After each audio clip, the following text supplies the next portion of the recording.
Windhumanoz, podcast de fantasía, ciencia ficción y terror.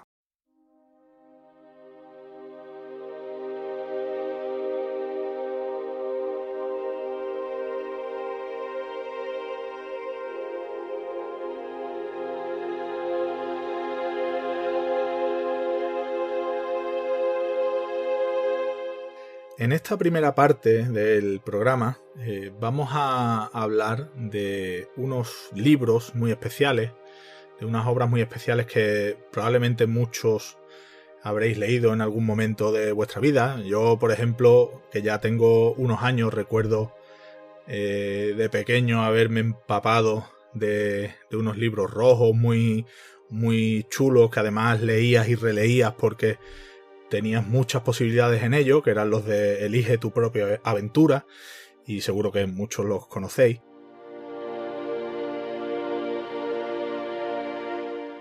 Y bueno, ya que he dicho ese título, ya os podréis imaginar un poco de qué vamos a hablar en el monográfico de hoy. Precisamente de librojuegos y de algunos proyectos muy interesantes que hay por ahí que vamos a contar a continuación.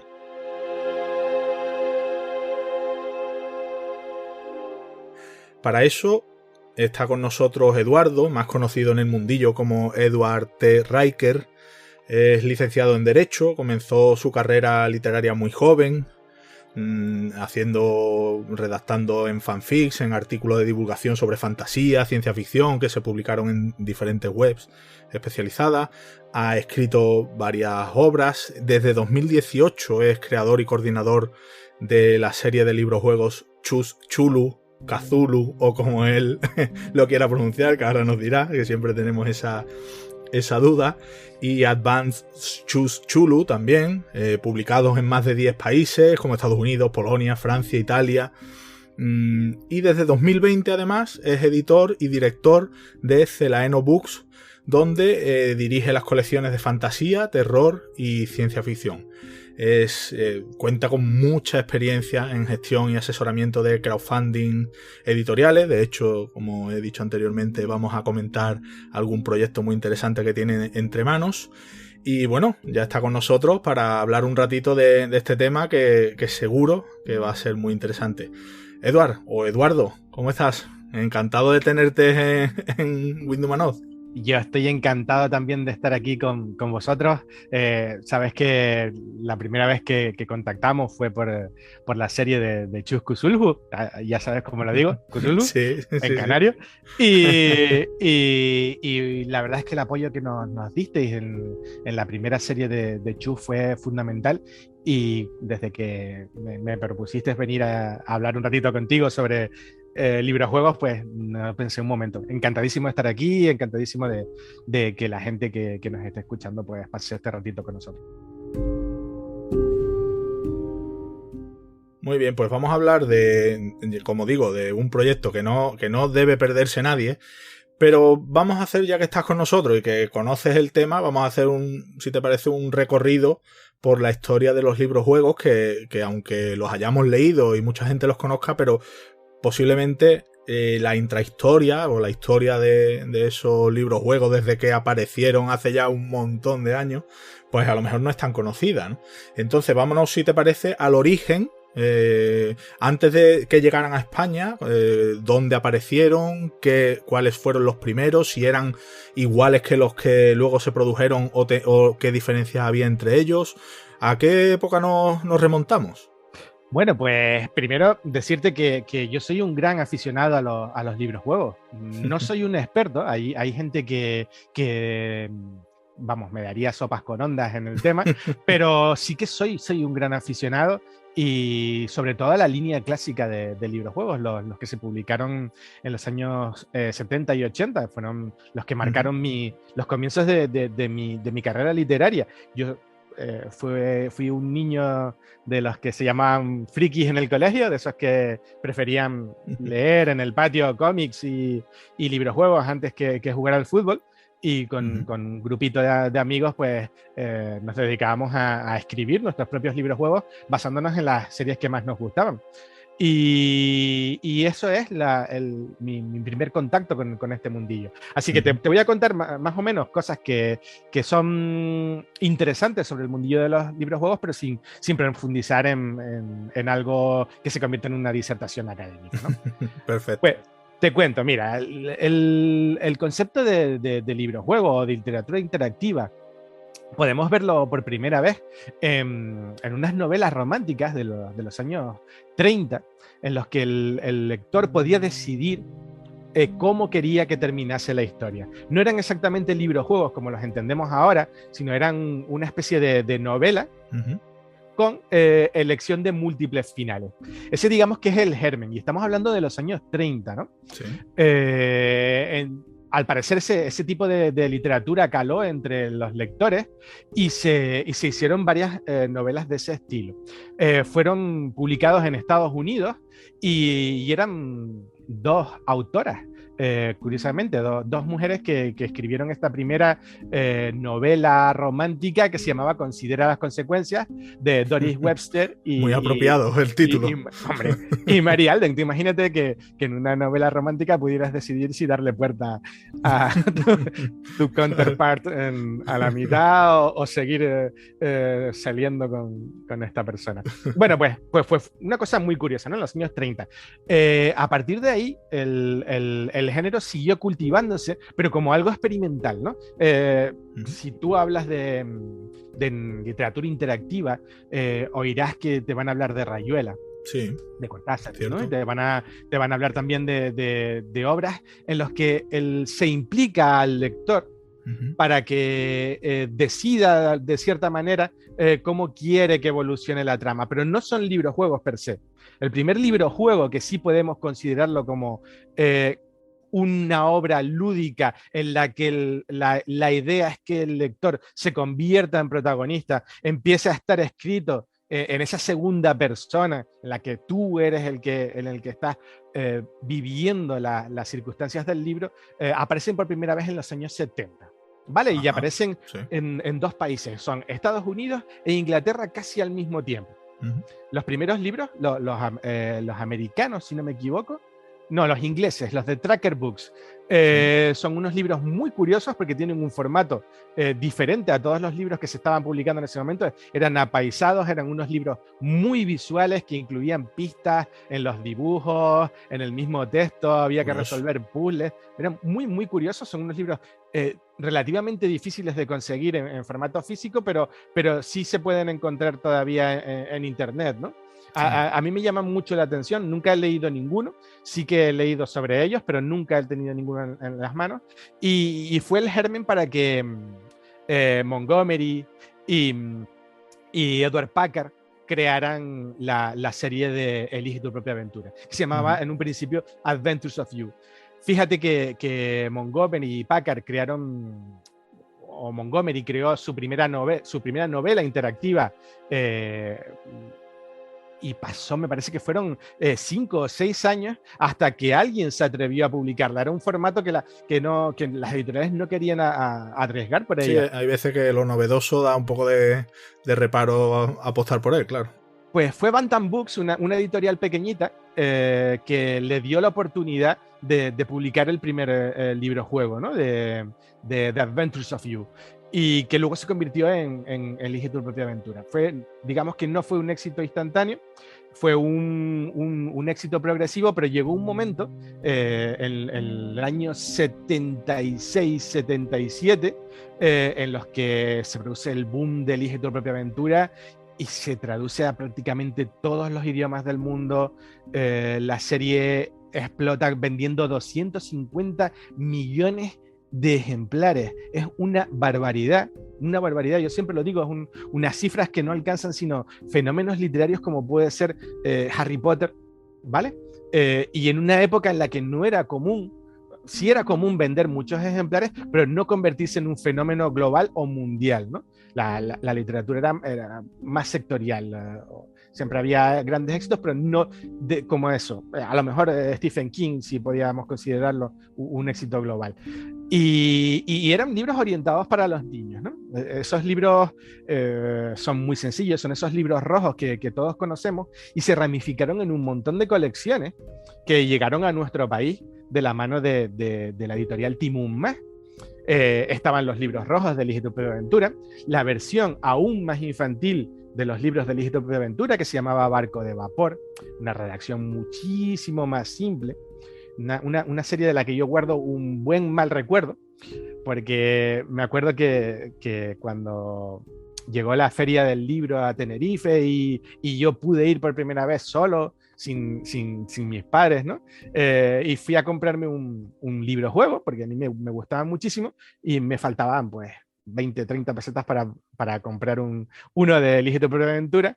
Y claro, ahora 20 o 30 pesetas es como si te faltaran 10 céntimos, pero en aquella época era dinero, ¿no? Mucho, Y 20, claro. 20 pesetas era una pasta, porque a lo mejor el libro costaba, ¿qué te digo yo? 175 o 200 pesetas, una cosa así. Y el librero no me lo quiso dar, y claro, me tuve que comprar uno de Globo Azul. Uh-huh.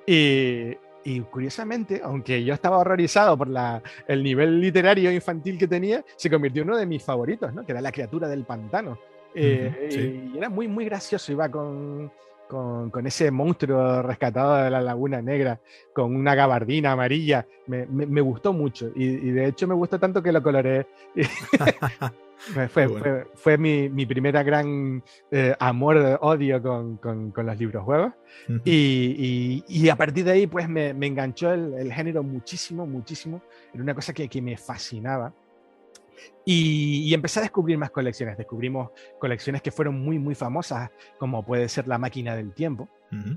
Sí. ¿Vale? Que eran libros que no solo tenían una función de entretenimiento, sino también didáctica. Tú viajabas en el tiempo a determinados puntos de la historia que resultaban interesantes o podían suponer un cambio en el devenir de los acontecimientos futuros, y tenías que investigar y conseguir que se produjeran los actos históricos tal y como sucedieron en realidad. Un poquito el Ministerio del Tiempo, ¿no? Pero, claro, y aparte aprendías un poquito de historia, que nunca está de más. Pues fíjate que me gustaban muchísimo esos libros juegos. Es una de las colecciones que tengo prácticamente entera. Me faltarán 1 o 2 números. Uh-huh. Y hace cosa de 2 años descubrí que había una versión infantil también. Era la versión Globo Azul de La máquina del tiempo, con títulos que no había visto nunca, y son mucho más sencillos. Los argumentos, vamos, no tienen nada que ver con los de La máquina del tiempo normal, pero me fascinó, y ahora estoy obsesionado con encontrar esos libros, y solo he conseguido dos ejemplares. Pues sí.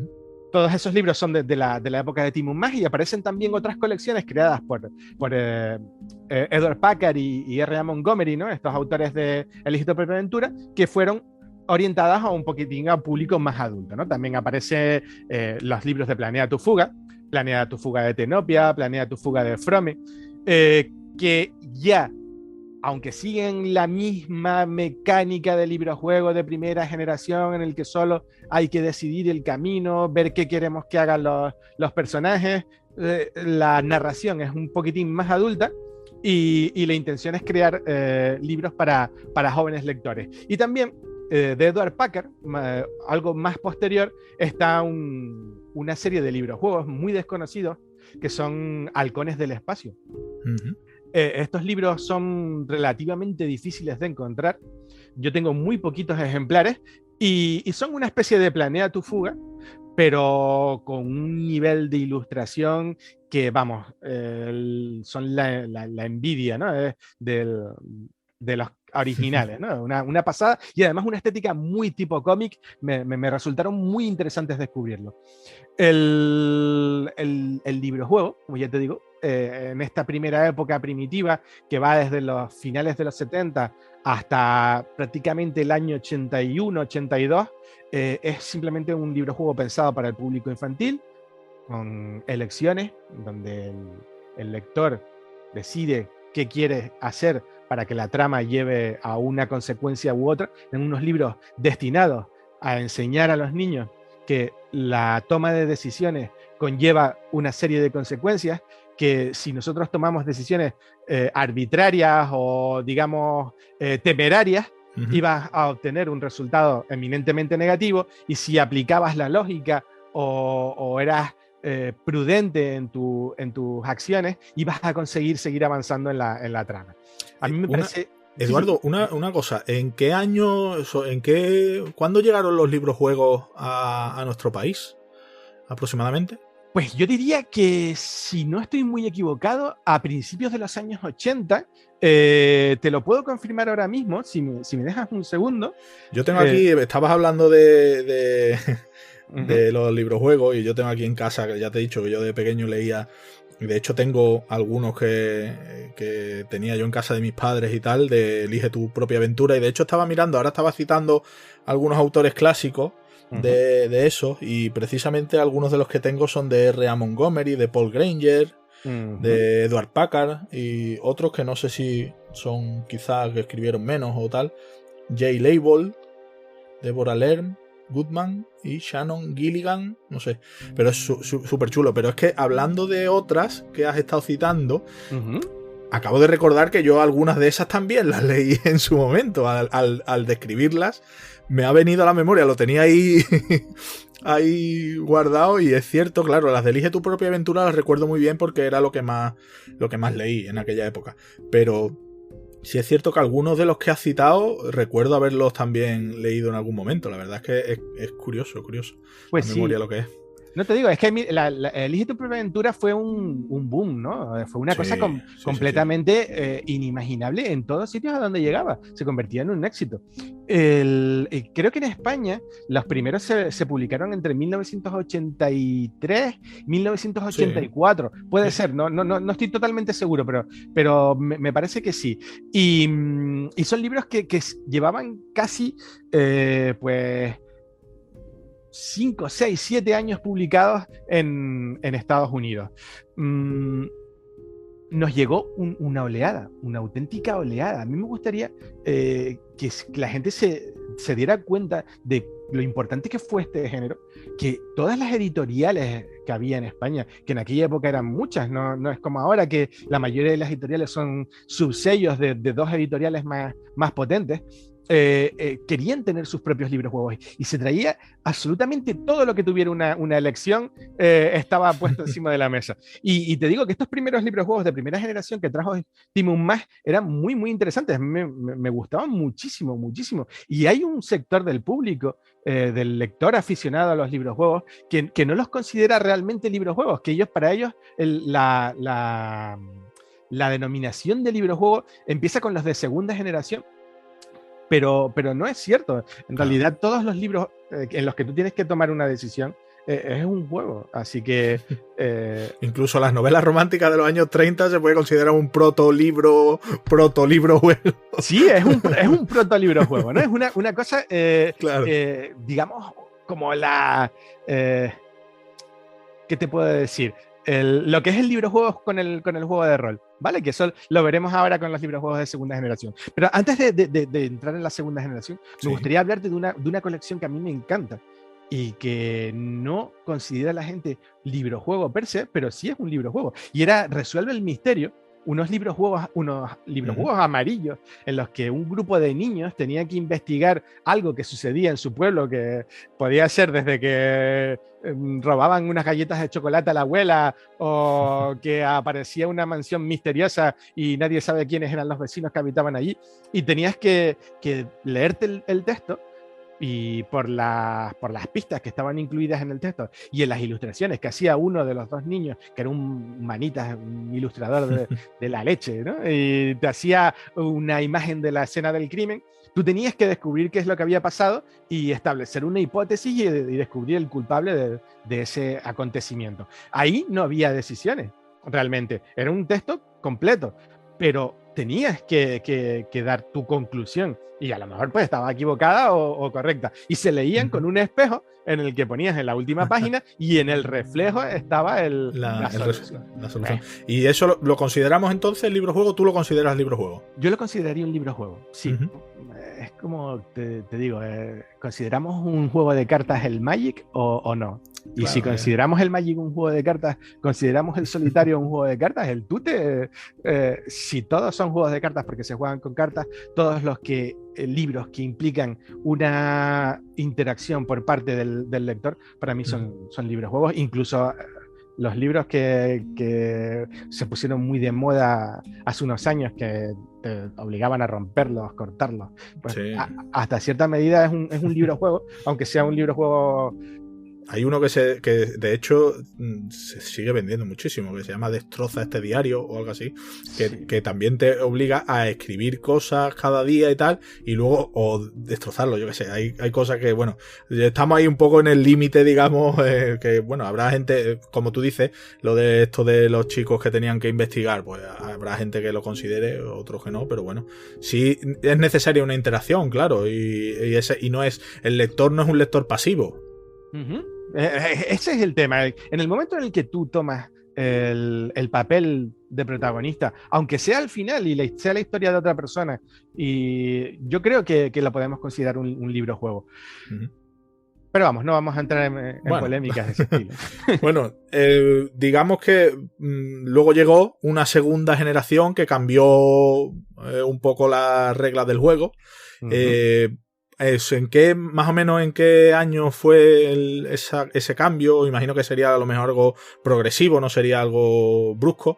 ¿Y con qué obras o con qué colecciones entramos en esa segunda generación? Vale, pues en los años 80, a principios de los años 80, se produce el boom de los juegos de rol. El Dungeons and Dragons se expande por el mundo y se convierte en un fenómeno en el que se podían reunir perfectamente 5.000 personas en una DragonCon a jugar al rol. El fenómeno no pasa desapercibido para los editores. El problema es que los juegos de rol no es un producto que una editorial, digamos, normal pudiera manejar en aquel momento. Era una cosa muy específica con unas características muy, muy, muy complejas, y los editores tradicionales querían algo que fuese similar, pero que no fuese para ese público tan especial como eran los jugadores de rol, sino que se pudiera exportar al gran público. Sí. Y aparecen los juegos de segunda generación, que es la mezcla entre el juego de rol y el juego de Elige tu propia aventura. Surgen en Inglaterra, en una editorial que se llama Puffin Books, que encarga a los, digamos, cabezas de la conocidísima empresa Games Workshop de aquella época, en la creación de un producto que fuese ese rol para todos los públicos. Ellos dicen que tienen algo mejor y van a hacer una colección que se llama Lucha Ficción. Lucha Ficción surge en el año 82 y va a cambiar completamente las normas de juego, dejando a los libros juegos tradicionales prácticamente en pañales, ¿no? Se quedan como desconcertado todo el mundo. El problema que veo en los libros juegos de segunda generación para nosotros, los lectores españoles, es que llegaron prácticamente en la misma fecha. Mientras unos estaban publicando los de primera generación, otras editoriales estaban publicando los de segunda, y nosotros pues no sabíamos. Para nosotros era todo lo mismo. No era una evolución lógica. Y a lo mejor de ahí viene precisamente esa confusión de considerar unos juegos de rol y otros juegos infantiles de selección.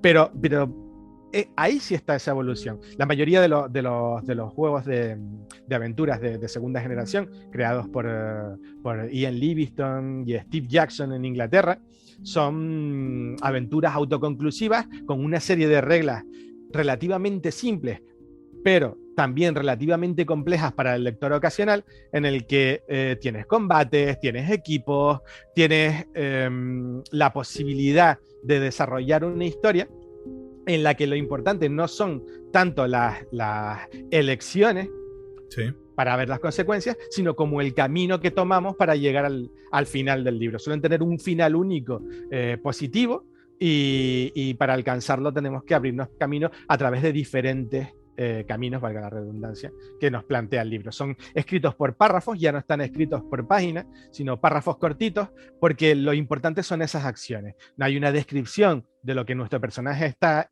encontrándose, y cómo reacciona a esos estímulos, ¿no? Es curioso que efectivamente esa era... Claro, yo no soy un experto en este tipo de juegos y libros-juegos. Y es cierto que yo había visto que algunos eran tipo, elige tu propia aventura, una página y al final si tal, a tal página y si tal, a tal. Y es verdad que hay otros que, claro, yo los veía que eran como tú dices, por párrafo. Un párrafo era página 63. Era como muchas elecciones, cada párrafo era una elección. Sí, era curioso. Sí, la idea era que estos libros juegos de segunda generación eran aventuras de acción. Y como lo tanto tenían que ser muchísimo más dinámicas. Ya no era una historia en la que tú decidías cómo continuaba. Era tu historia, la estabas viviendo en ese momento y estabas enfrentándote a una serie de enemigos que van a intentar que tú no cumplieses con tus objetivos. A mí los libros de lucha ficción, que fueron los primeros que descubrí, me emocionaron. Además los encontré con una edad perfecta para leerlos. Era el año 1984, 1985, cuando llegaron a España. El lector se estaba encontrando la avalancha de libros juegos y Altea Junior, esa editorial mítica que nos trajo todos los libros juegos de segunda generación que iban a marcar la historia del libro juego en el futuro, pues la verdad, por ellos chapó, hay que quitarse el sombrero porque hicieron un trabajo espectacular trayendo absolutamente todas las series punteras del momento. Te puedo comentar así muy rápido. La primera fue Lucha Ficción, que era, digamos, la madre del librojuego de segunda generación. Después vino, dentro de la misma lucha ficción, Brujos y Guerreros, que era una colección de Steve Jackson. ¿Vale? Del Steve Jackson inglés, no del Steve Jackson americano. Bueno, así que hay dos Steve Jackson en el tema. Y uno de ellos es mi jefe, que es el que nos compró los derechos para Estados Unidos y los países de habla inglesa de Chuscuzulu. Un fenómeno que no pasaba desde los años 80, 90, ¿sabes? Comprar en Estados Unidos un producto de libros-juegos venido de Europa no es una cosa común. Es curioso, pues luego hablaremos un poco más de eso. Me distraigo, pero es muy interesante. No, es que es muy interesante. Es la emoción. Pues te digo, estaba Lucha Ficción. Te dije que después vino Brujos y Guerreros. En realidad era Lobo Solitario, pero Brujos y Guerreros está emparentado con Lucha Ficción. Ficción, sí. Pero Lobo Solitario sí que fue una cosa completamente diferente. Luego hablaremos más en detalle porque es ese proyecto que tenemos. Que está... que estén atentos los oyentes porque les va a gustar. Seguro que ya algunos los conocen, pero les va a gustar. Pues te digo, el de Lobo Solitario quiso marcar una diferencia con Lucha Ficción y en vez de tratarse de aventuras autoconclusivas, partidas de rol para un solo jugador, se convirtió en una auténtica saga en el que cada volumen estaba hilvanado con el siguiente. Era la historia de un personaje, ese monje del Kai, ese lobo solitario que ve como su templo en el que se entrena para convertirse en un guerrero que defiende la luz es destruido, ¿no? Y es la historia del lobo solitario que va siguiendo entre libro y libro, ¿no? En España se publicaron pues 11 volúmenes de 32 que hay en la actualidad y nos quedamos pues huérfanos de saber cómo continúan esas historias y fue muy importante para el... Va a haber que ponerle remedio a eso, ¿eh? Sí, algo se está haciendo, Y también otras series muy interesantes que fueron de esa época, de segunda generación, pues te puedo comentar, por ejemplo, La búsqueda del Grial, que tiene un hueco en el corazón de todos los lectores de aquella época. Eran libros muy cómicos, muy divertidos, en los que el protagonista, Pip, era un golem, una carcasa vacía en la que el lector era transportado por el mago Merlín para enfrentarse a problemas en la era del rey Arturo. Era fascinante, estaban súper bien escritos, eran unos libros muy divertidos, sobre todo porque ese componente cómico no lo tenían las otras series y que fascinó a muchísima gente y que habría que recuperar también. Es una serie más cortita y que sí que está terminada, que sí que se publicó completa en España, pero para las nuevas generaciones que no llegaron a encontrarla en las librerías sería muy interesante recuperar. Claro, es que eso es un tema interesante porque hay obras como la que acabas de comentar de Búsqueda del Grial, por ejemplo, que a lo mejor nosotros la pudimos disfrutar en nuestro momento, pero que es cierto que se dejaron de editar, y yo creo que sería una magnífica idea el que alguien las recuperara, porque las nuevas generaciones, como bien dice, no las conocen, y yo estoy seguro que disfrutarían muchísimo con muchas de ellas, claro. Claro, es que la verdad es que el problema de los libros juegos es que desaparecieron muy, muy abruptamente. Nunca llegaron a desaparecer del todo, pero sí que su popularidad se desvaneció de un día para otro, ¿no? ¿Por qué? Bueno, ya lo hablaremos un poquito más adelante, vemos por qué pudo haber pasado eso y qué se puede hacer para remediarlo. Me comentaste también antes, off the record, antes de empezar a grabar este monográfico, que hay algunos libros juegos muy desconocidos que no llegaron quizá ni a publicarse aquí en España, no, ahora no lo comentas tú, pero que que tenían mucha calidad, ¿no?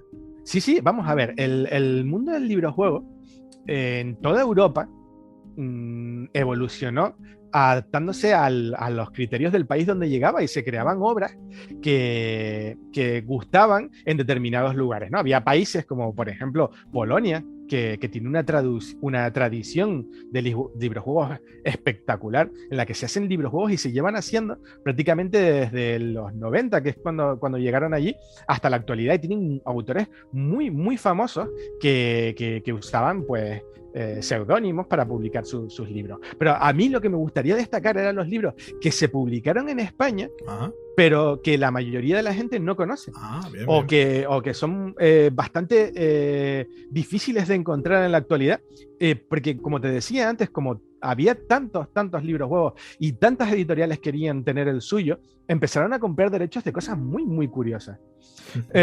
Hay unos librojuegos que son espectaculares, que son españoles, hechos por autores españoles, de una editorial que se llama Ingelec Juvenil, ¿vale? Se llamaban Multiaventura, sé tú el protagonista.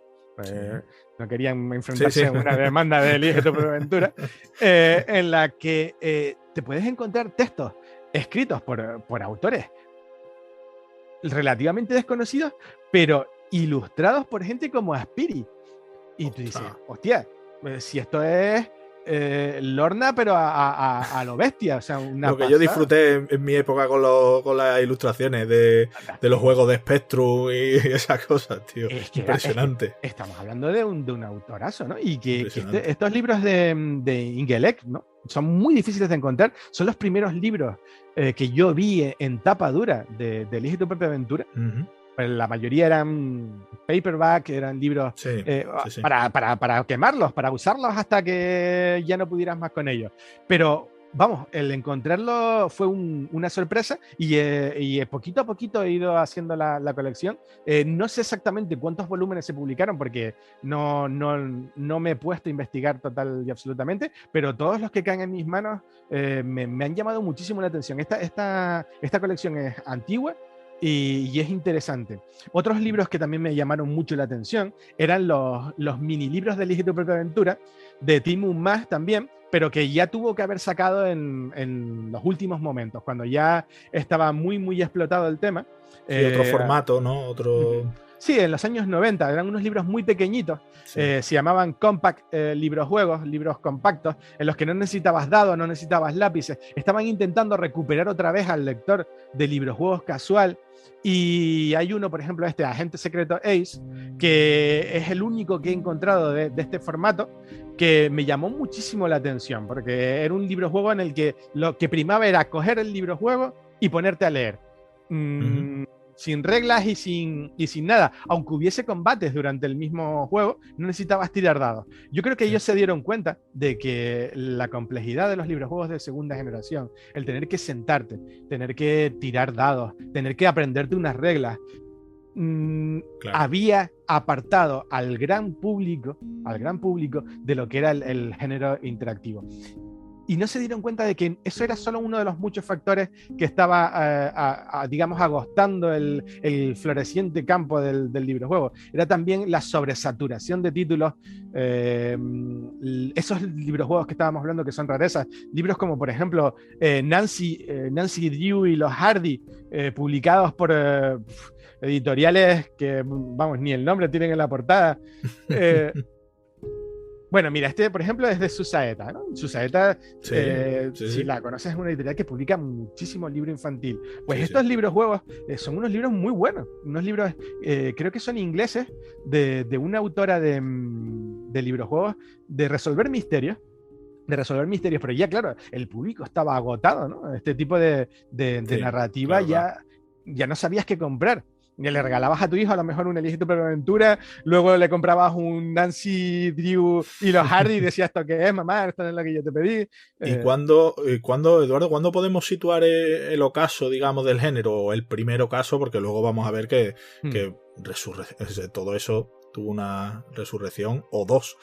pero En el el, ocaso de yo este diría, primer boom, ¿cuándo se produjo? yo diría que la muerte del librojuego, la primera pequeña muerte del librojuego, Ujú, o primera gran muerte, fue el año 91, 92, 93. ujú. ¿Vale? Ahí ya se seguían prolongando colecciones como Elige tu propia aventura, ya con números que prácticamente tenían tiradas ínfimas, porque Sí, había muy poquitos lectores, pero se seguía manteniendo. Se dejaron de publicar los libros de Altea Junior, los de segunda generación, ya habían desaparecido prácticamente a finales de los 80, a principios de los 90, ya no existían, se habían quedado las series cortadas y fueron esos últimos coletazos, ¿no? Para mí fue un trauma y para muchísimos lectores también lo fue. De hecho, gracias a las campañas del proyecto ese del que vamos a hablar un poquito más adelante, he conocido muchos fans y muchos aficionados que como yo, si tuvieran canas las peinarían. se Que quedaron huérfanos de sí, todo eso que les gustaba tanto, claro. y peregrinábamos todos a las librerías y preguntábamos por el siguiente título, por el 18 de Elige tu propia aventura, por el Ujú. 12 de Lobo Solitario. Y durante mucho tiempo seguimos preguntando y seguimos yendo y hasta que al final te resignabas y decías, pues bueno, pues será que la serie termina así. Y Eduardo, la travesía por el desierto, ¿cuánto duró? Fue dura, fue muy dura. Estamos hablando de que mientras que en el resto de Europa los librojuegos se atenuaban, pero se seguían publicando, en Ujú. España el corte fue radical. O se hacía una reedición de algo como el tu propia aventura, o no había libros juegos, no había nada nuevo, ninguna novedad, no se abría camino. Y había muchísimos autores de libros juegos, había muchísimos aficionados a los libros juegos que pasaron una travesía durísima hasta prácticamente llegar al año 2000, 2005, en el que Timo Mas, de forma muy tímida, intenta resucitar los libros juegos de segunda generación con una reedición de Lucha Ficción, que era la que más éxito había tenido, y una reedición de ese Lobo Solitario que había dejado una auténtica legión de seguidores que estaban completamente obsesionados con la serie, porque era una serie que era rompedora en cuanto a calidad, en cuanto a esa sucesión de tramas que se encadenaban de un libro a otro, y que ya habían dado el salto, habían llegado a buscar los libros por fuera, acudían a comprarlos al extranjero porque aquí no llegaban. También Pero sabe. eso te iba a decir, eso fue como una especie de, bueno, de intento de resurgimiento, pero realmente cuando empezó otra vez la remontada, digamos. Digamos que en 2013 tenemos Ujú. los primeros intentos serios porque el librojuego vuelva. No en nuestro país todavía, ojo, en nuestro país Sí. se estaban publicando cosas propias, cosas, digamos, ¿cómo te diría? Patrias, nuestra Ujú. versión de los librojuegos. Había autores muy buenos de librojuegos, pero en Europa en el 2013 sí que se hace el primer intento y se consigue por resucitar los librojuegos a un nivel nunca igual al que tuvieron en los años 80, pero sí muy digno. Sí. Aparece la reedición de Lobo Solitario, considerado la mejor serie de librojuegos de la historia. Es una serie que ganó premios al mejor librojuego del año 84, 85, 86 y luego fue nominada y ganadora como mejor serie de librojuegos de la historia en el año 1991. Pues vuelve otra vez a reeditarse el Lobo Solitario con una particularidad muy interesante. Y es que el Lobo Solitario, el autor, Joe Dever, había visto esa travesía por el desierto y él sabía que su obra no podía morir, era su legado para el futuro. Y había cogido los primeros 19 títulos y los había cedido a un grupo de aficionados, lo que él llamaba la Wolfpack, ¿no? Esos fans radicales del lobo, y les había cedido los derechos para que ellos pudieran seguir manteniendo la llama viva, publicando gratuitamente los libros originales, esos 19 libros originales, a través de Internet. Eran, el único requisito que yo les había puesto es que no se imprimieran esos libros, ¿vale? Eran para leerlos y que el legado no se perdiera. Pero ¿qué pasa? Que recibe una oferta de una editorial que quiere resucitar Lobo Solitario. Y se encuentran con el problema de que si tenemos 19 libros que ya están publicados, nadie va a comprarlos. ¿Y qué nos dice Joe Dever? ¿Qué se inventa? Pues con la ayuda de Vincent Lazzari, que era otro gran aficionado al mundillo del Lobo Solitario, cogen esos libros y los reeditan. Y sobre todo los corrigen, haciendo caso a esa comunidad, a ese proyecto AON, a esa Wolfpack de diferentes países que habían encontrado fallos en la trama, había encontrado errores en las reglas, había descubierto los puntos débiles del Lobo Solitario, y entre todos decidieron sacar una colección, la Collector Edition del Lobo Solitario, donde todos esos problemas estuviesen resueltos. Y no solo eso, se retoman la serie y se sacan libros nuevos que están llegando hasta la actualidad, hasta el mismo 2021, que fue en diciembre cuando salió el último libro del Lobo Solitario, el número 31, y falta todavía la conclusión épica de la saga que se está escribiendo en estos momentos, que saldrá pues para finales de 2022, principios de 2023, depende de... Es el hijo, ¿no?, de Joe Dever el que lo está terminando con las anotaciones que le dejó su padre y tal, junto con Vincent Lazzari, que también está en el proyecto, ¿verdad? Efectivamente, Vincent Lazzari y Ben Dever, el hijo de Joe Dever, retomaron la labor de su padre. Ellos cogieron la serie para sacar los últimos 4 o 5 libros de la colección, 29, 30, 31 y 32, ¿vale? Y fíjate, el 29, cuando salió, volvió a ganar el premio Mejor Libro Juego de la historia. O sea, perdón, Mejor Libro Juego del año. Y eso es fascinante porque Joe Dever vivía esos libros juegos. Eran unos libros juegos que eran él. Y su hijo entendió lo que era la magnitud de la carga que le estaba dejando su padre. Y aunque él nos dice habitualmente, yo conocía los trabajos de mi padre, pero nunca estuve muy metido en el mundo de los libros juegos porque yo escribía otras cosas. Él es un dramaturgo, él hacía obras de teatro y ese tipo de cuestiones, pero cuando vio que su padre le quería ceder ese legado porque él ya no iba a poder, estaba muy enfermo, asumió la responsabilidad y junto a Vincent Lazzari ha sacado unos libros fabulosos que algún día veremos aquí si todo sigue como hasta ahora. Yo no sé si es ya el momento de, ya que estamos metidos con Lobo Solitario, de comentar algo, ¿no? Te voy a comentar solamente una cosa. Cerramos el tema de la historia de los libros. Sí, porque de hecho me dijiste que la primera, digamos, resurrección fue en 2013, pero que, claro, falta por hablar del boom que se produjo unos años después, ¿verdad? A partir de 2018 aproximadamente. Efectivamente. Y ahí entramos nosotros de cabeza. Chusku Sulhu y Selaeno Books, antes 2.0 Books, entramos de cabeza. Mira, te comento súper rápido. En Europa, el Lobo Solitario se había convertido en éxito. Había sido publicado en Inglaterra, estaba publicándose en Alemania, se estaba publicando en Italia, la Collector Edition, portadas nuevas, reglas nuevas, ilustraciones nuevas, una auténtica pasada. Eso dio pie a que Scholastic reeditase y volviese a abrir la colección. Bueno, primero solo la reeditase, la de Fighting Fantasy, ¿no? La lucha ficción que habíamos hablado antes. Volvían todos los clásicos, se reeditaban mejorándose y actualizándose.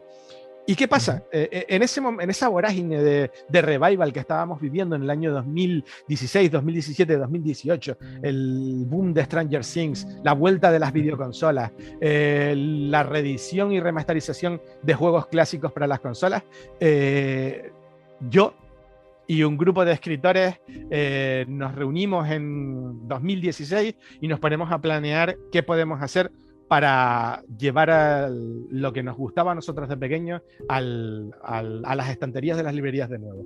Eliezer Mayor, la imagen visual de Chus Cthulhu y de todos los libros juegos de Selaeno Books, y yo tenemos una reunión, decidimos que queremos dedicarnos a lo que hacíamos cuando éramos pequeños, que es el momento de volver a sacar los libros juegos.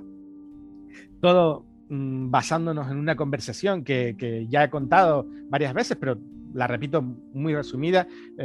Año 2013-2014, mi primera novela profesional, profesional quiero decir con editorial, se publica, y coincido en un evento con Ian Livingstone, el creador de Lucha Ficción y escritor de mi libro juego favorito, El Laberinto Mortal. Le presento su propio libro, el de Lucha Ficción, pidiéndole que me lo firme. Él me pregunta qué estoy haciendo allí, le comento que estaba firmando ejemplares de mi novela, intercambiamos, él me cambia un libro mío por una firma de él, y digo, bueno, pues esto ya es amor a primera vista, mío hacia él. Lo tenía fácil también, ¿eh? Y fue una pasada. Y entonces le empecé a comentar que yo quería resucitar los libros juegos, que era una cosa que me había dejado marcado, y que es realmente lo que quería dedicarme. Y él me dice que no. Dice, Edu, olvídate, los libros juegos están muertos, su tiempo ya pasó. Si quieres hacer algo interesante relacionado con los libros juegos, hazte una aplicación para móviles y crea tus propias historias, pero los libros juegos ya no creo que vuelvan a repuntar. Era el momento en el que todavía, estamos hablando del 2013, acababa de salir Lobo Solitario, todavía a lo mejor ni siquiera estaba en su momento álgido. Y yo dije, pues vaya, si Ian Livingstone dice que los libros juegos están muertos, pues habrá que sacar libros juegos para demostrarle que no. Y ahí sí surge Chus Cthulhu, ese proyecto. Lo que te decía, nos reunimos Eliezer y yo 2014, y todo lo que fue 2014, 2015, 2016 estuvimos planeando qué hacer. Primero íbamos a sacar una serie de libros juegos clásicas, adaptando las obras de La Llamada de Cthulhu para lectores que nunca habían leído La Llamada de Cthulhu, y lo hicimos de un modo relativamente infantil, porque pensábamos que nuestros lectores iban a ser niños de 13, 14, 15 años, que eran los que habitualmente leen los libros juegos. Pero cuando ya nos disponemos a lanzar el proyecto, nos damos cuenta de que no, que el nicho, la gente que está consumiendo libros juegos, no son chavales de 13, 14 o 15. Son señores de 40 que estaban trastornados porque les habían cortado su serie. Por esa época maldita. Sí, digo, en la que no había nada. Entonces, vamos a darles lo que quieren. Y sacamos una serie que es muy arriesgada, y que mucha gente del mundillo que habían seguido manteniendo la llama durante esos años oscuros, los 2000 hasta el 2013, 2014, que estaban viendo como se iban sacando series muy, muy buenas, pero muy, muy complejas, nos lo echaron en cara y nos dijeron, tío, ¿cómo vas a coger y vas a sacar un libro de Elige tu propia aventura cuando eso ya está superado? Y ahí entra mi mentalidad de editor.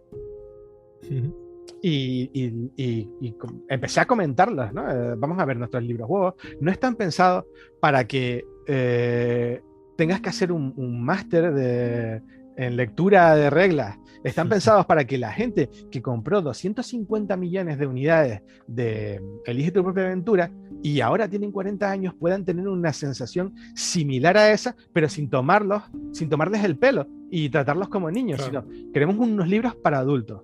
Unos libros que pueda leer tanto un chaval de 13, 14 años como un señor de 40, 45 o una chavala de 40, 45 y se sienta que está viviendo una aventura en primera persona y que además tiene una calidad literaria lo suficientemente grande como para que le den ganas de seguir comprando la colección. Y así surge Chus Cthulhu. Sacamos una primera tirada de 7 ejemplares que en principio no estaban previstos sacar 7. Nosotros queríamos sacar un crowdfunding. Yo ya estaba trabajando como editor y queríamos sacar un crowdfunding para que esos libros se leyeran. Porque el principal problema que había es que ninguna editorial quería afrontar la publicación masiva de un libro juego porque estaban muertos. Había libros juegos que se vendían en editoriales como literatura un poquitín nicho, y ya tenían sus series y estaban explotándolas. Y si nosotros queríamos hacer algo completamente diferente, teníamos que buscar la manera de llegar a todo el público. ¿Y qué se nos ocurrió? Pues un crowdfunding. Y nuestra primera opción era crear un crowdfunding tipo español, sacar un libro y pedir pues 2.000 eurillos para imprimirlo y ese tipo de cuestiones. Y lo típico, ¿no? Si hacemos 1.000 ejemplares, lo podemos distribuir por casi todas las librerías y tal. ¿Qué pasa? Que fuimos a pedir asesoramiento de crowdfunding porque no teníamos ni la más remota idea, era una cosa completamente nueva para nosotros y se nos planteó pues un crowdfunding tradicional y al uso de los que se hacen en España habitualmente, ¿no? Eso que te estaba contando, 1.000 euros y un ejemplar. Pero se nos quedaba corto. Nosotros queríamos algo más, queríamos trascender un poquitín y dejamos atrás el asesoramiento en España y empezamos a acudir a profesionales extranjeros que nos dijeran cómo hacían ellos para que una campaña, en vez de recaudar 3.000 euros, recaudara 3 millones. Y contactamos por casualidad con Pierre Borowski, que era el editor de Ediciones Sans de Tours, que acababa de comprar la 9ª edición de La llamada de Cthulhu para Francia y la había publicado recaudando la friolera de casi 2 millones de euros, más, más las máscaras de Nyarlathotep, un módulo que llevaba otro millón más. Bueno, era una auténtica barbaridad y para un solo mercado, el mercado francés. Y hablamos con él. Le contamos nuestra historia, le contamos lo que queríamos hacer, resucitar los libros juegos, y él decía, pues si quieres crear un impacto, si quieres que tu obra trascienda, no saques un libro juego, porque un libro juego hay muchos. Crea una auténtica serie de libros juegos y saca 4, 5, 6, todos de golpe. Los sacas todos juntos. Y así tus lectores no pensarán que es un libro que sale a la estantería y si se lo compran, se acabó porque a lo mejor te cansas porque has vendido 300 ejemplares y no quieres seguir publicando. Porque realmente las ventas de libros... Sí, que vean que es un proyecto robusto, digamos, que es un proyecto en el que uno está implicado y que quiere sacar algo de verdad interesante, claro. Por supuesto. Es que el tema es que nosotros... Te digo, yo era un editor, Eliezer era mi ilustrador para la editorial y veíamos la realidad. Y veíamos que un libro de ficción, por mucho que nos quieran decir, si no tiene una marca superpotente detrás, una editorial superpotente, un premio, es un libro que va a vender 100, 200 ejemplares, 300 como máximo y punto. Y a lo mejor el ebook se vende otros 300 y eso ya es un éxito para la fantasía, porque éramos nicho, muy, muy nicho. Entonces, Pior nos dijo, es que hay muchos libros que salen y no se terminan. Saca esto, vas y hazlo como tú querrías que se publicara. Y no tengas miedo, porque lo máximo que puedes hacer es estallarte. le hicimos caso y surgió pues Chus Cthulhu como un proyecto de visión europea. Nosotros sacamos los libros en 2 ediciones, en español y en inglés, para que si el mercado español no nos funcionaba, nos funcionase el tradicional inglés, que sí que compraba libros juegos. Y sacamos un proyecto en 2018 que recaudó 52.400 euros con 7 libros, de los cuales 6 eran la serie regular, más un 7º libro, el Manicomio de Arkham, que solo se podría conseguir en el crowdfunding. Un libro especial y único, que luego fuimos modificando y cambiando para que fuera accesible para toda la gente que se perdió ese primer crowdfunding, pero con ciertas particularidades. Digamos que el libro 7, ese Manicomio de Arkham, se convirtió en metajuego. Y nosotros lo ponemos a la venta solo durante los crowdfunding de Chus Cthulhu, tanto Chus 1 como Chus 2, y durante una fecha al año, que es cuando Aldebarán está en su cenit. Y ahí, búscate cuando Aldebarán está en su cenit. Yo te digo que está la constelación de Tauro, tienes que mirarlo. Y que cada uno lo mire y esté atento ese día. y ponemos además muy poquitos ejemplares. Habitualmente ponemos 7. Este año, aparte de eso, este año, como es año de crowdfunding, estamos entregando Chus Cthulhu 2. Vamos a poner también unos poquitos ejemplares en febrero para mucha gente que se quedó sin poder comprar Chus 2. Vamos a poner muy poquitos, 7 ejemplares también, y luego volverá a estar a la venta cuando Aldebarán esté en su cenit.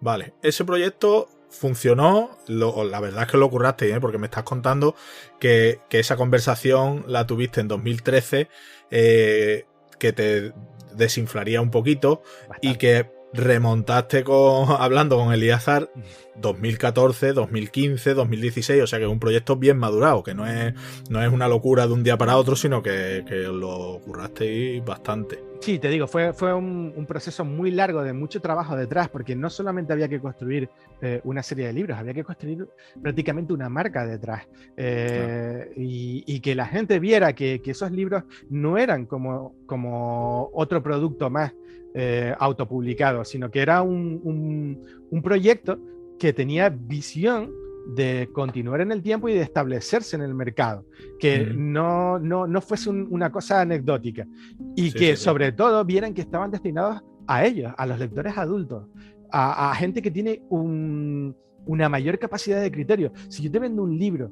que te aburre, te vendo un libro que te trata como un niño, o te vendo un libro que no tiene una calidad literaria o un roster de autores lo suficientemente bueno, pues tú vas a cansarte de la serie y vas a tener unas críticas nefastas, ¿no? Y vas a desaparecer tarde o temprano. Pues la verdad es que el proyecto, vamos, se puede ver en la web, por supuesto, es muy interesante. Pero bueno, yo creo que ya, después de todas las pinceladas que hemos dado de lo de Lobo Solitario, yo creo que ya es hora, porque la verdad es que es un proyecto, vamos, ya has hablado, mejor libro juego del 84, del 85, del 86, estuvo un montón de tiempo sin reeditarse, sacaron los libros nuevos un montón de años después y volvió a ganar el libro juego del año. Es que es una pasada. Cuéntanos, ¿de dónde sale ese proyecto y qué es? Vamos, yo lo conozco afortunadamente porque he llegado a tiempo y los oyentes también están a tiempo de unirse al proyecto. Ahora lo contaremos, pero bueno, Eduardo, cuéntanos. Pues una cosa lleva a la otra. El éxito de Chus Cthulhu nos permitió establecernos como una marca en el mundillo de los librojuegos. Empezamos a vender derechos de Chus Cthulhu fuera de nuestras fronteras, hasta, como te decía, llegar a esos 10 países, a esos idiomas por todo el mundo, y nos permitió conocer gente dentro del mundillo. Nuestros editores nos hablaron de series que se estaban publicando en sus países, y desde Italia pues nos dieron la oportunidad de ponernos en contacto con Vendevere, el hijo de Joe Debe. Y una cosa llevó a la otra, y le propusimos la posibilidad de que, ahora que éramos en la Enobooks, ahora que ya teníamos Chus Cthulhu 2, ahora que teníamos la posibilidad de llegar a un gran número de lectores españoles, si a él le interesaría reeditar Lobo Solitario para España. Vendevere inmediatamente vio la oportunidad, sabía que en España había una comunidad muy grande de fans en el proyecto AON. Nosotros nos pusimos en contacto con esta gente de Proyecto AON, con Raúl, que desde aquí le mando un saludo, que era el director de Proyecto AON, y les comentamos si él creía que había posibilidad de relanzar Lobo Solitario en España. Lógicamente había muchísimo miedo, porque ya se había intentado en el 2005, en ese intento que fracasó y solo se publicaron 5 números, y había cierto escepticismo, porque el rumor de publicar Lobo Solitario pues había surgido muchas veces entre el 2013 y este 2021 que empezamos a hablarlo con ellos. Pero vieron que había una cosa diferente, y es que esta vez estaba Vendevere apoyándonos detrás. Claro, eso es vital. Y que había un proyecto editorial detrás, y con cierta experiencia, ¿no? La experiencia que nos había dado años de publicación, más la experiencia en librojuegos de Chus. Y sacamos el primer intento de publicar Lobo Solitario para España. Y empezamos con la Collector Edition. Hablamos con Vendevere, nos dijo que él nos podía ofrecer la Collection Edition, y que no eran unos derechos realmente baratos, pero que, viendo la situación en España, la inexistencia de una base enorme de lectores de librojuegos, sino solamente ese reducto de grandes defensores y esos grandísimos escritores patrios de librojuegos, él nos iba a dejar facilidades para acceder. y sacamos el anuncio de la Collector Edition. Vamos a sacar por crowdfunding los librojuegos revisados, mejorados, con las reglas más actuales de Lobo Solitario.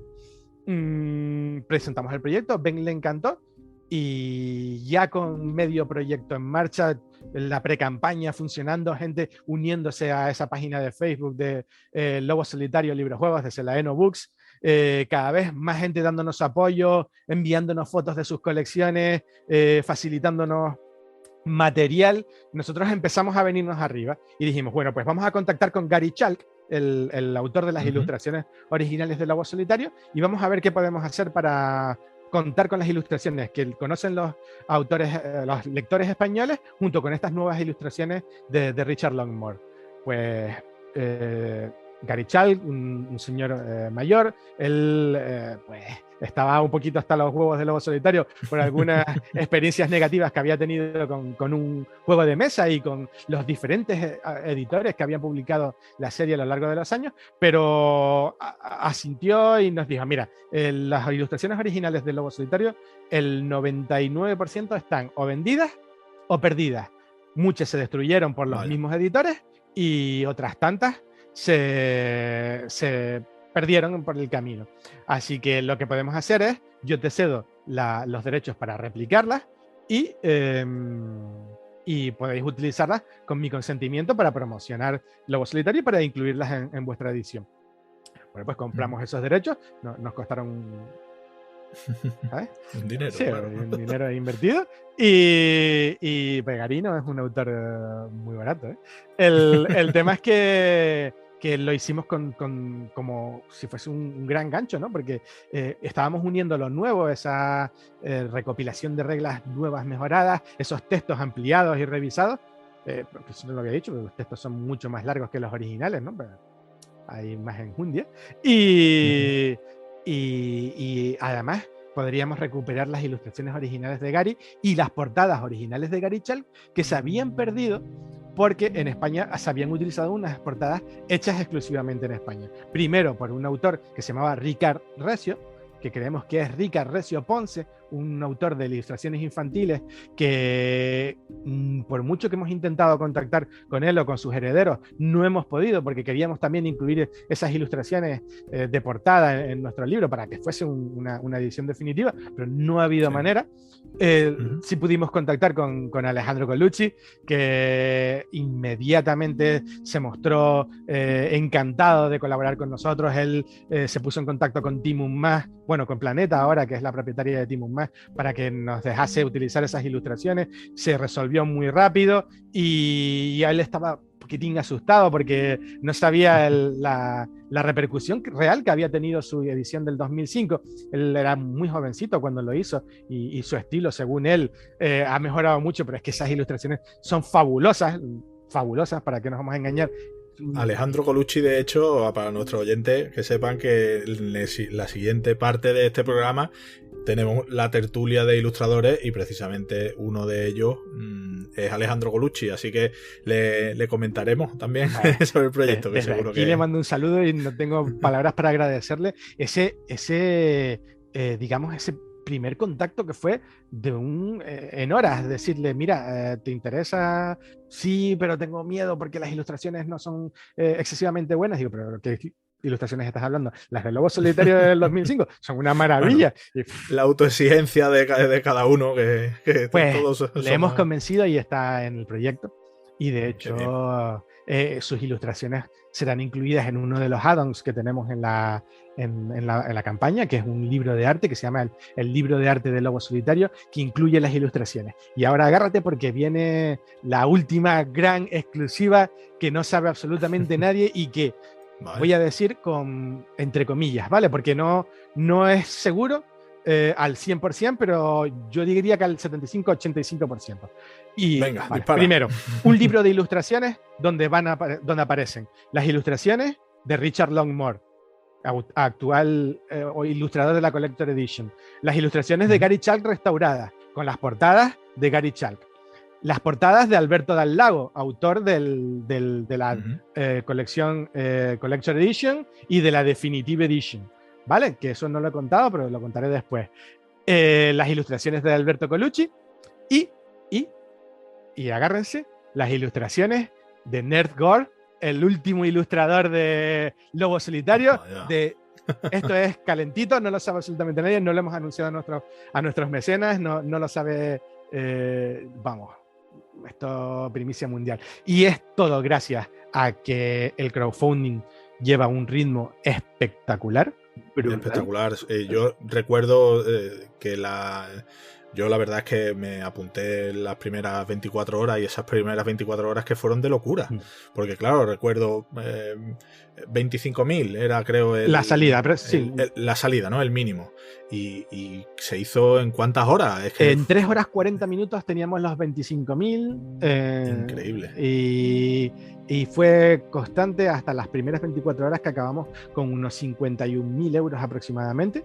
Y ahora va por casi, el triple casi. Sí, prácticamente, ya te digo, 10. Para los que estén interesados, pues, lo decimos rápidamente, está en Berkami, el proyecto Lobo Solitario, es fácil de encontrar, un proyecto de Celaeno Books. Y bueno, hasta el 3 de febrero, ¿verdad? Estará el crowdfunding abierto hasta el 3 de febrero. O sea, todavía tienen unos días para apuntarse. Y en este porque esto es un proyecto a largo plazo, más largo, evidentemente, pero en este primera tirada vais a sacar los 5 primeros libros, ¿verdad? Efectivamente, tú sabes que la saga del Lobo Solitario son diferentes sagas que van encadenadas en el tiempo con una evolución del personaje. La primera saga que ocupa los 5 primeros volúmenes es la saga del Kai, en el que somos un aprendiz de Lobo Solitario, somos un aprendiz de monje del Kai, en el que nos vamos aprendiendo esa serie de habilidades místicas que caracterizan a estos luchadores por las fuerzas del bien, que intentan impedir la invasión de dioses alienígenas o dioses exteriores, que son las fuerzas de la oscuridad, ¿no? Y es esa introducción de 5 primeros volúmenes. El siguiente proyecto que sacaremos y está confirmado, es la saga de Magna Kai, que ocupa los volúmenes 6 hasta el 12, siendo el volumen 12 inédito en nuestro país en español. Claro, nunca se pudo completar. Hasta el 11 llegó. Imagínate, ¿verdad? Dejar una saga cortada, faltándote la conclusión. No habrá trauma ahí para. Ya no es que no estén hasta el 32, es que la saga se quedó a medio. Es que lo peor es que cuando terminabas el libro y leías la última página, te decía la saga continúa en. Y tú, jugó fabuloso. Y nunca llegó. Eso no se hace a la gente. Entonces, pues maravilloso, la verdad es que es un proyecto increíble. Cuéntanos un poquito, ya estamos terminando, sí. Pero cuéntanos un poquito las metas ampliadas que se han desbloqueado ya, porque es que eso, la verdad es que es una maravilla, todas. Así que que están a tiempo de apuntarse y no solo van a tener los libros, sino que tienen ahí un material maravilloso. Pero, mira, te soy totalmente sincero, fue una avalancha tan grande que nos cogió completamente desprevenidos. Nosotros sabíamos que era un proyecto interesante, pero no podíamos imaginar que fuese a ser tan interesante como para que arrasásemos las metas en cuestión de minutos. Era una meta, saltaba y llegábamos a la siguiente sin que llegara a pasar una hora. Bueno, pues te cuento así muy, muy rápido antes de hablarte de las recompensas y ese tipo de cuestiones. Pues mira, vamos a ver, los tengo aquí delante porque ni yo mismo me acuerdo de todas las cosas que se han hecho. Mira, la primera meta que desbloqueamos, si te compras la colección, que tiene 2 tipos de colecciones, tienes una colección por 75 €, que es la colección en tapa blanda, un paperback de toda la vida, con un formato. Los 5 libros, claro. Claro, 75 € los 5 libros. Exacto. O 125, la colección en tapa dura, edición coleccionista, numerada y a nombre exclusivo del comprador. Esto es una cosa muy interesante que creo que debería tener todo el mundo en cuenta. Esa edición no se va a vender en librerías, es la edición del crowdfunding. Aunque sea el mismo contenido, incluye una serie de mejoras, como es un tamaño un poco más grande, una cubierta exclusiva y única para la saga del Kai, hecha por Eliezer Mayor, el maestro grabador que trabaja con nosotros en Celaeno, con una cubierta exclusiva en la que luego irá la sobrecubierta con las ilustraciones de Alberto Dal Lago, para que no se pierda ese arte por ninguna de de los mecenas. Y como te decía, son una edición numerada. Incluye una tarjeta de autentificación en la que te viene tu número de comprador. Por ejemplo, si fuiste el primero que la compró, eres el 1 de 300, ¿no? Creo que se han vendido unas 200 o 300 colecciones, no estoy seguro, estoy hablando de memoria, y tienes la 1 de 300 a nombre de tal, este pergamino corresponde a tal, y tienes tu número de la Wolfpack, que además estará en un registro de Selaeno Books que se podrá consultar online para que puedas ver quiénes son tus compañeros de armas, otros lobos solitarios, en el que podrás incluir tu nombre más tu nick de guerra, ¿no? Ese, yo qué sé, Edward T. Riker, hacha de fuego, ¿no? Que era como... Pues mira, continúa si te parece con las recompensas, ¿vale? Ya que estás comentando el tema de los dos formatos de libro, tapa blanda, tapa dura. Coméntanos así brevemente las distintas opciones que tiene quien se apunte, vale. Y ya terminamos con las Vale, metas pues perfecto. ampliadas. Mira, esas son las dos recompensas principales. La recompensa de la tapa blanda y la tapa dura, 75 y 125. Y además tenemos los libros sueltos. Puedes comprar, si no estás dispuesto a afrontar la serie entera, o quieres probarlo, quieres probar el primero, el segundo, te faltaba uno y quieres ver, aunque... Ya te digo, no tiene nada que ver lo que se publicó en los años 80 con lo que estamos publicando ahora. Es una edición mucho más grande, con muchas más secciones y corregida, ¿no? Pero supongamos que quieres probarlo. Hay mucha gente que ha comprado el libro 1, ínfimo comparado con las colecciones completas, pero hay gente que lo quiere así. Y aparte de eso, hemos añadido una serie de add-ons. Digamos que las colecciones, si las compras completas, tienen gastos de envío gratuitos a tu casa. Si te compras un libro suelto, viene con los gastos de envío incluidos. Sale como unos 21 euros aproximadamente, un libro solo. 15 si te lo compras en la colección completa. Y además hemos puesto una serie de add-ons para que la gente pueda contribuir a la campaña y que siga sumando esa cantidad y descubrir libros juegos nuevos. Tenemos dos add-ons que son un libro juego clásico y tradicional, que es Imperio Cobra Venda, un libro de Jonathan y Pepe Pineda, los autores originales del juego de Imperio Cobra, que nos hubiese encantado también contar con Isidre Monet, y es una cosa que ya veremos para... Cefa tío, era clásico. Es verdad. Sí, el Hero español. Clásico. Pues te digo que ese libro no es nuestro, no es de Selaeno Books, es un libro que publica otra editorial, pero que nosotros hemos comprado los derechos de Imperio Cobra de Pepe Pineda para que a partir de este año 2022 todos los libros que salgan de la serie sean con nuestro sello y con nuestra impronta de forma de hacer los libros juegos. Un libro juego clásico, como te decía, para que la gente descubra los libros juegos de primera generación, esos de tomar decisiones simplemente. El segundo add-on que hemos incluido es Advanced Chus Cthulhu Volumen 1, Escape de Rilé, un libro juego desquiciante para lectores adultos, siguiendo la premisa de los libros juegos de segunda generación.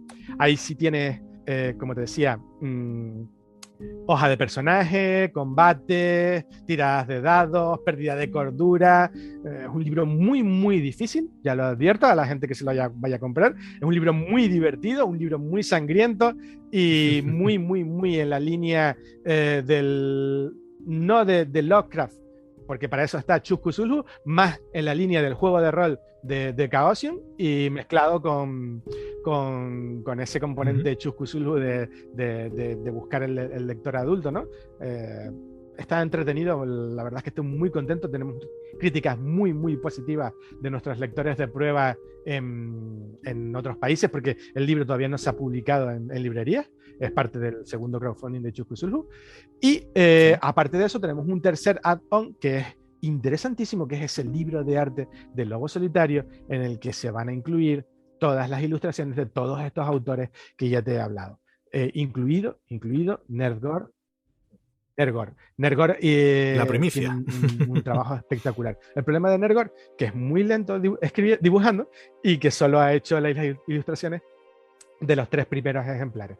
Pero creíamos que era una oportunidad única rescatar esa Definitive Edition que empezó a publicarse en Inglaterra el año pasado, en el 2021, y que vamos a ser uno de los primeros países del mundo que va a publicar realmente. Nosotros vamos a sacar los 3 primeros volúmenes de la Definitive Edition, el 4, 5 y 6 de la Collector Edition, porque no existen los de la Definitive Edition. Todas las cosas que en la Definitive Edition se van a publicar con el paso de los años se recopilarán en tomos que también sacaremos en futuros crowdfunding. La diferencia entre la Collector y la Definitive Edition, digamos, no es el contenido de las aventuras, sino que incluye una serie de extras y mejoras, como pueden ser trasfondo de personajes, bestiarios, incluso una guía de idioma de las razas que te encuentras en el libro. Pues eso lo tendrán en los 3 primeros libros, y en el 4, 5 y 6 nosotros nos comprometemos a que se publicará a medida que vayan saliendo en tomos diferentes, porque la opción era publicar solo 3 libros del Lobo Solitario y esperar otros 30 o 40 años a que terminase la serie y no era. Está bien. Y he visto ya que hay otras opciones, pero eso ya más bien a lo mejor está orientado efectivamente, para sí, son librerías y demás, ¿no? Para de 5 colecciones completas o 10 colecciones, 25 colecciones, ya para quien lo quiera a lo mejor poner para eso, para librerías o establecimientos, ¿no? Sí, nosotros tenemos una serie de librerías que colaboran con nosotros habitualmente desde Chusco Sulhu 1, gente que confía plenamente en los productos de Selaeno y que compran porque saben que la ventaja que van a tener es que van a ser las primeras librerías o tiendas especializadas que tengan ese producto, y puedes ver que hay colecciones de 25 ejemplares que se han comprado, porque es que 25 ejemplares de Lobo Solitario se van a vender. Pues nosotros hemos vendido, pues si lo ves aquí, 258 colecciones en tapa dura en el Early Bird, y 350 de tapa blanda. Sí, y eso solo el Early Bird, o sea, claro. Es un producto que es muy bueno y que tiene muchísima aceptación.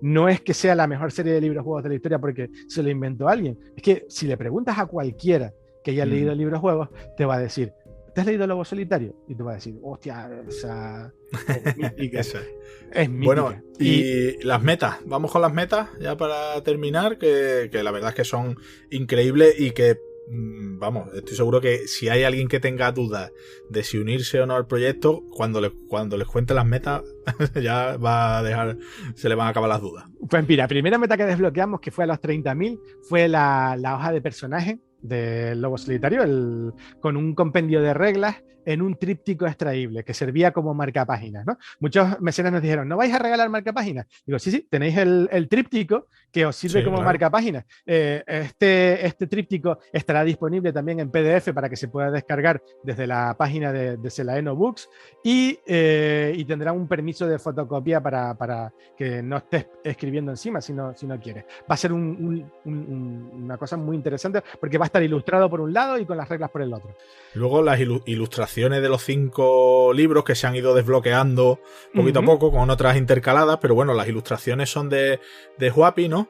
Sí, Huapi Coffee Artist es otro colaborador habitual de Chusco Sulhu, autor de nuestras portadas de Luxe. Es una persona que ya se ha convertido en un personaje global, es un dibujante excelente. Él utiliza una técnica usando café mezclado con tintas y agua, y bueno, no te lo sabría explicar porque yo solo puedo quedarme fascinado ante lo que hace. Pues va a hacer 5 ilustraciones exclusivas, una para cada uno de los libros. Se fueron desbloqueando a medida que íbamos avanzando, y esas ilustraciones irán, pues, una para cada uno: Huida de la Oscuridad, Fuego sobre el Agua y tal. A los 35.000 desbloqueamos un lápiz de Lobo Solitario más dado de 10 caras exclusivo de Lobo Solitario con el logo de la colección. Este dado está diseñado y hecho para nosotros, no es un dado genérico, porque no existen dados de 10 caras, se tienen que hacer específicamente.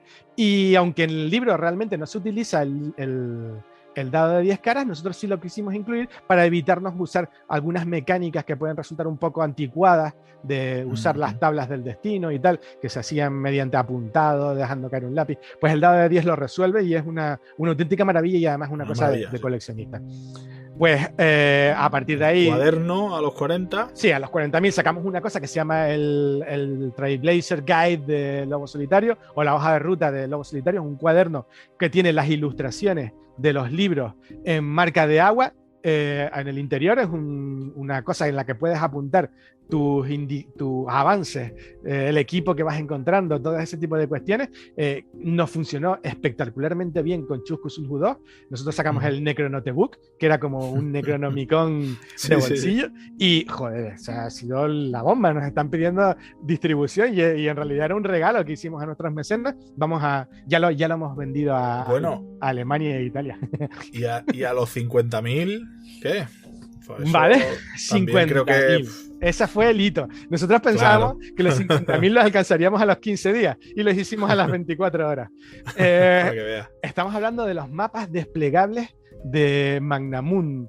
Cada uno de los libros de Lobo Solitario transcurre en una región de ese mundo. Sí. Que es Magnamund. Pues nosotros hemos hecho una serie de mapas, no los hemos hecho nosotros, los hizo Francesco Mattioli.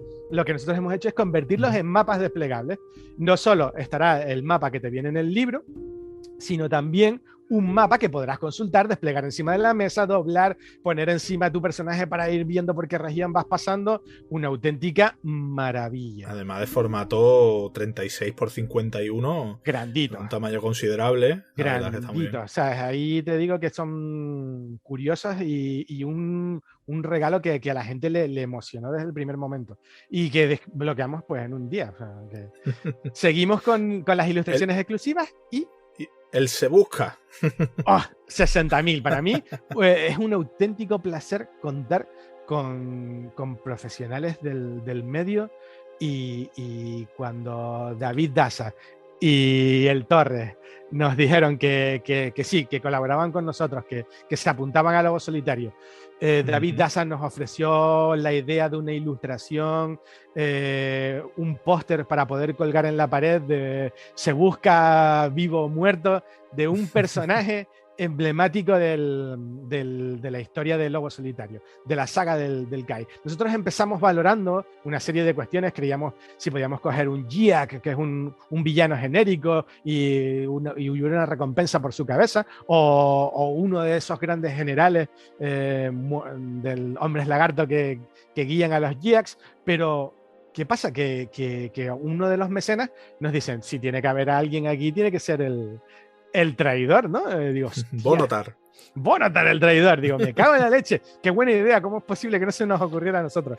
Y efectivamente la ilustración será sobre Bonotar, el traidor. Será una ilustración dinámica, muy, muy interesante. Lo que me ha contado David es espectacular. Se lo está tomando muy, muy en serio. Va a ser algo que sea memorable y lo vamos a intentar hacer envejecido, que sea un póster. Sí, dando la apariencia...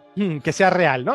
Que puedas colgar en la pared, pero que también puedas transportar fácilmente. No la típica lámina en papel laminado, ese brillante satinado, que al final es un coñazo porque siempre te llegan con las esquinas dobladas. ¿Y el Torres? ¿Qué es lo que, ¿qué es lo que nos va a presentar? Juan Torres, el Torres. Claro. Sí, digamos que para los que no conozcan el Torres, las 3 personas que no lo conocen, es el mejor guionista de cómics que hay en la actualidad en España, pero no porque lo diga yo, sino porque si hay un premio lo tiene él y se lo han dado, ¿no? Es como un poco el Lobo Solitario de los cómics hispanos y se ofreció a hacernos un prólogo para la colección, hablándonos un poquitín de su experiencia con los librojuegos y como fan originario de Lobo Solitario. Nosotros íbamos a incluir ese prólogo en el primer libro, pero viendo el bestial tamaño que tiene el primer libro, es una barbaridad, tiene 550 secciones, tal, hemos llegado a la conclusión de que lo vamos a incluir en el quinto, ¿no? En el que cierra la saga del Kai. Y ahí estará ese prólogo del Torres que seguro que va a ser... emotivo y espectacular, ¿no? Bueno, y hay una ahí que está a los 75.000, que esperamos llegar también, está muy cerquita, no sé si cuando estén escuchando nuestros oyentes este programa ya se habrá llegado, pero bueno, mira, también es una pasada. A día de hoy estamos a las puertas y nosotros, por la evolución que suelen tener los crowdfunding que hemos hecho hasta ahora, de los últimos días. Las últimas 48 horas son cruciales, ¿no? Y creemos que se va a llegar a desbloquear la recompensa de 75.000, que ha sido una recompensa que fue fruto de la investigación, de descubrir qué podíamos ofrecer a nuestros mecenas, y fuimos mirando otros proyectos de Lobo Solitario que han surgido, como el juego de mesa que se publicó en el 2014, si no estoy equivocado, de Gary Chalk. Y allí Gary Chalk y otro gran ilustrador, no, creador de figuras, también perteneciente a la Games Workshop, como era Gary Morley, ¿no? Ya él trabaja por su cuenta, había ofrecido una figura exclusiva de Lobo Solitario para ese crowdfunding. Y me pareció fascinante esa idea y contacté con Gary Morley, al principio a través de su representante. Lo estuvimos buscando por la red, pero Gary estaba ilocalizable, y hablé con el representante un representante de creación de miniaturas, de Matchlock Miniatures, y le dije, mira, necesitamos a Gary para nuestro crowdfunding porque esto se nos cae encima. No llegamos a los 75.000 si nos descuidamos muy pronto. Y hablando con él se puso en contacto con Gary Morley, le planteó la idea, él estuvo hablando con nosotros, le comentamos lo que queríamos hacer, y por un momento su participación en el crowdfunding estuvo a punto de no poderse realizar, porque es una persona que tiene muchos compromisos, sí, ¿no? Pero creo que al final, al ver la marcha del crowdfunding, él, claro, se animó. Sí, dijo, vamos, si no es una cosa que tenga que estar hecha de hoy para mañana, a mí sí que me interesa participar con vosotros, y llegamos a una negociación para producir la figura y tal, y yo creo que se va a alcanzar esa meta. Vamos a sacar esa figura exclusiva para el mercado español, para los compradores de Lobo Solitario, para los participantes en este crowdfunding, que va a tener un valor no solo, digamos, económico, monetario. Sabes que las figuritas claro, pero es algo exclusivo que realmente va a tener también. Y bueno, imagínate esa figurita puesta en el mapa desplegado. Es que eso nos lo dijo también un mecenas, y digo, pero ¿cómo pueden tener tan buenas ideas los jodidos? Es que no, deberían ser creativos aquí. Y la idea es esa, que tengas una cosa que sepas que es tuya y que no tiene nadie más.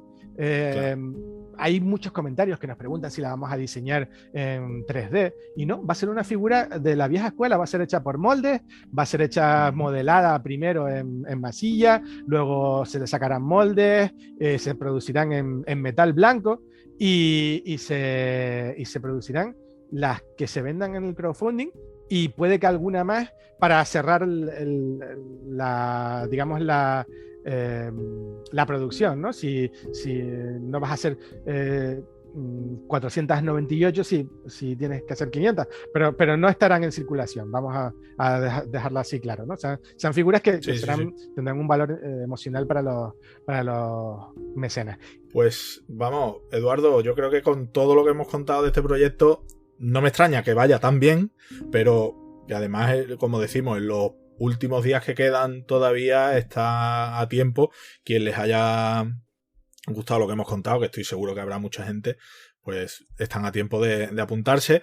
Ya lo hemos comentado, o en Berkami directamente Lobo Solitario, o a través de vuestra web, celaenobooks.com. Ahí hay un enlace que lleva directamente al Berkami, y ahí tenéis la posibilidad de uniros a este proyecto, que además de traer esta saga, la mejor saga del libro-juego de la historia, esto es solo el comienzo. Hay un proyecto ahí de fondo que la verdad es que es una auténtica maravilla. Sí, nuestra intención es devolver a las estanterías de las librerías los libros-juegos, no solo los nuestros, sino de todas las editoriales que están publicando libros-juegos contra viento y marea, editoriales que sacan cosas muy, muy dignas, muy trabajadas, autores que llevan dando el callo a los libros-juegos, y que por motivo X o por motivo Y no han podido acceder a editoriales lo suficientemente grandes como para que los coloquen en el sitio que se merecen,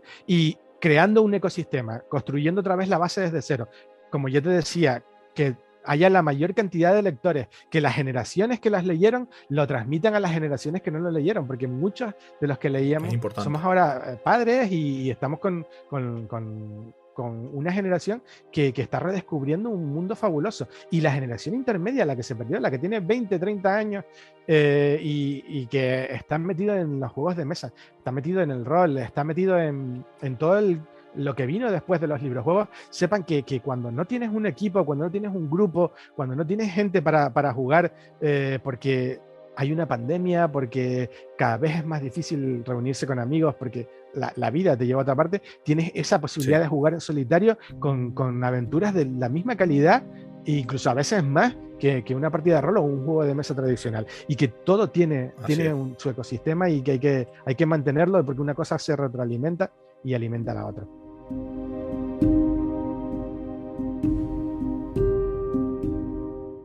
Pues Eduardo, ha sido un verdadero placer hablar contigo. Me encanta la pasión con la que hablas, se nota que te encantan los libros juegos de siempre, que aunque tú digas que no eres un experto, tu nivel de conocimiento es muy superior al de la mayoría de nosotros, y nos has transmitido además muy bien ese recorrido por la historia de los libros juegos desde los años 30, esos proto libros juegos, a años 70, la travesía por el boom de los 80, la travesía por el desierto que hubo, la resurrección, todo. La verdad es que es un recorrido magnífico, y por supuesto hablando de tus proyectos, tanto el de, yo digo Chulu, que hoy he aprendido, por cierto, a decir Chulu de otra forma distinta, porque había escuchado ya varias formas, y la tuya de hoy es una nueva forma, la variante canaria. Sí, es la étnica, eso es totalmente canario, con S y con J, aspirada. Está muy bien. Pues ha sido... Sí, solo una última cosa, a colación con lo que estás diciendo. No sé si voy a recomendar un blog, ¿vale? Que no es mío, es de... Sí, por supuesto. Si realmente queréis ver a expertos en librojuegos, gente que sabe de lo que está hablando, no solo desde el origen, sino hasta la actualidad más reciente, en librojuegos.org. Han hecho una labor manteniendo el blog, manteniendo el canal ahora en YouTube, que para mí es encomiable.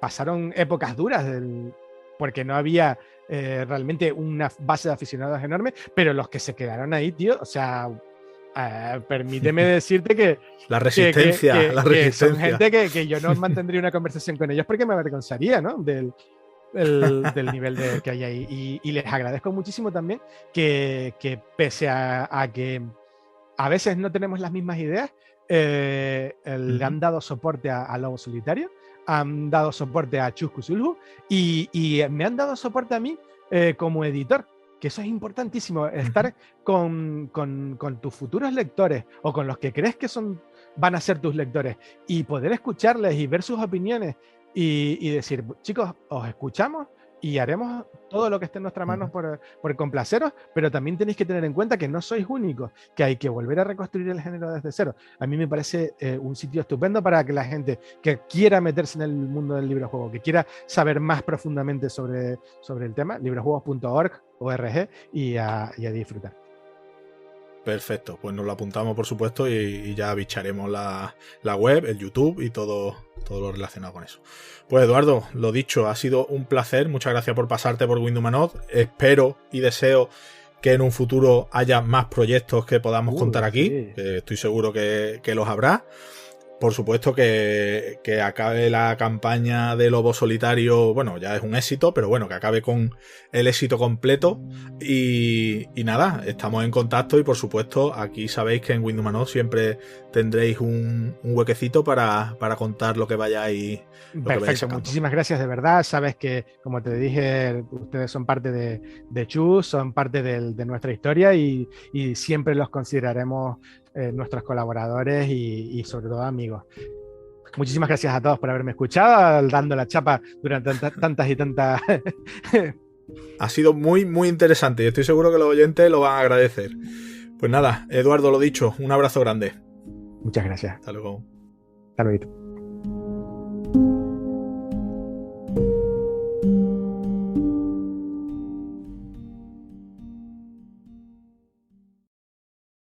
En Windumanoz queremos traerte lo más interesante de la actualidad de los géneros especulativos, junto con la mejor ficción corta y el mejor arte. También queremos ayudar a los autores dándoles voz y visibilidad. Y para todo ello, necesitamos contar con tu espada. Visita patreon.com/Windumanoz, echa un vistazo a nuestras recompensas y considera unirte al grupo de amigos que apoyan este proyecto.